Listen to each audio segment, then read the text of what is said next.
دوستو، امریکہ کی بدنام زمانہ گوانتانامو بے جیل سے 15 سال بعد رہا کیے جانے والے افغان شہری کا گھر پہنچنے پر ہیرو کی طرح استقبال کیا گیا۔ اسد اللہ ہارون نامی مجاہد کو سن 2006-07 میں حراست میں لیا گیا تھا جب وہ افغانستان میں سفر کر رہے تھے۔ رہائی کے بعد اسد اللہ ہارون نے کابل ایئرپورٹ پر پہنچنے پر میڈیا سے گفتگو کرتے ہوئے کہا کہ میرا سوال یہ ہے کہ کس بنیاد پر مجھے گوانتانامو بے جیل میں رکھا گیا۔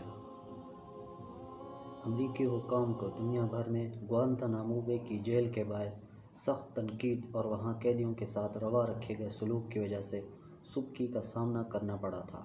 گوانتانامو بے جیل میں قیدیوں کو بیڑیاں لگا کر پنجروں میں بند رکھا گیا تھا اور تشدد کے بدترین اور غیر قانونی طریقوں کا شکار بنایا گیا تھا۔ اسد اللہ ہارون نے مزید بتایا کہ وہاں صرف جسمانی تشدد ہی نہیں تھا بلکہ ذہنی دباؤ دن بدن بڑھتا رہا۔ ہم اس کو سفید فام تشدد قرار دیتے تھے۔